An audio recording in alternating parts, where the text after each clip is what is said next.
नमस्कार, स्वागत है आपका इंडिया न्यूज पर और मैं हूं आपके साथ स्वाति सिंह। उत्तर प्रदेश में मिशन 80 का लक्ष्य पाने के लिए बीजेपी ने तैयारियां अभी से शुरू कर दी हैं।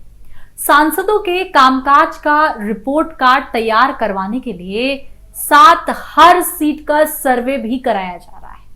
पार्टी ने इंटरनल सर्वे को 3 अलग अलग जोन में बांट दिया है।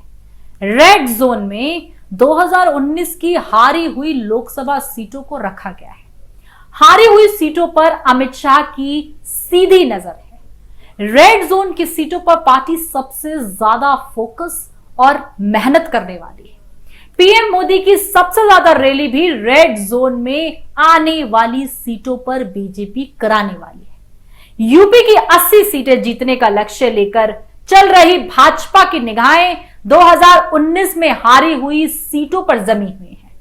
केंद्रीय गृह मंत्री अमित शाह और भाजपा अध्यक्ष जेपी नड्डा के दौरे भी इसी लक्ष्य को ध्यान में रखकर लगाए गए। शाह आगामी 19 जून को बिजनौर से पश्चिमी यूपी की आधा दर्जन हारी हुई सीटों को सांधेंगे।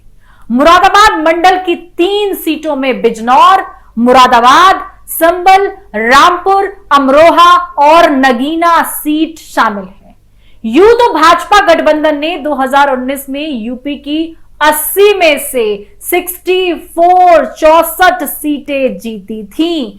उपचुनावों में रामनगर और आजमगढ़ की जीत के साथ यह संख्या 66 हो गई।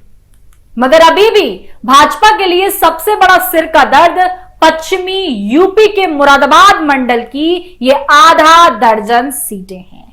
रामपुर भले ही पार्टी ने उपचुनाव में जीत ली हो, लेकिन भाजपा के आंतरिक सर्वे में इसे अभी भी रेड जोन में रखा गया है। इस इलाके का सामाजिक ताना बाना भाजपा के लिए बहुत मुफिद नहीं है। यहाँ मुसलमानों, दलितों, यादवों के अलावा जाटों के साधे रखना भी पार्टी के लिए चुनौती है। मुरादाबाद में अकेले मुस्लिम आबादी ही करीब 45% है। भाजपा सिर्फ एक विधानसभा सीट ही जीत सकती है। बिजनौर और अमरोहा लोकसभा सीटें जाट राजनीति के लिहाज से महत्वपूर्ण है। बिजनौर लोकसभा की 5 में से 3 और अमरोहा की 5 में से 2 विधानसभा सीटों पर रलौद और सपा गठबंधन का कब्जा है। मुरादाबाद मंडल की नगीना सुरक्षित सीट भी मुस्लिम बहुल है। वर्ष 2014 में यह सीट भाजपा ने जीती थी, मगर 2019 में सपा बासपा गठबंधन में नीले खेमे ने इसे भाजपा से छीन लिया।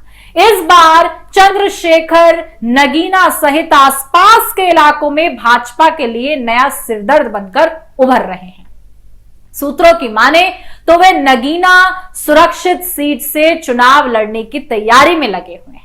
ऐसे में भाजपा हर वो कोशिश कर रही है जो सीटें रेड जोन में हैं, उन सीटों पर अपने जाने माने राजनीतिक चेहरों से उन सीटों को साधने की लगातार कोशिश में भाजपा लगी हुई है। ऐसे में मिशन 80 भाजपा के लिए किस तरीके की परिस्थितियां पैदा कर देगा, किस तरीके की मुसीबतों का सामना भाजपा को करना पड़ेगा, या फिर भाजपा अभी तक जिस तरीके से राजनीति के मूड में हमेशा रहती है, चुनाव के मूड में हमेशा रहती है, और ये चुनावी मूड इन रेड जोन में भी भाजपा की नैया को पार लगा देगा। तमाम अपडेट के लिए आप हमारे साथ बने रहें और देखते रहें इंडिया न्यूज। धन्यवाद।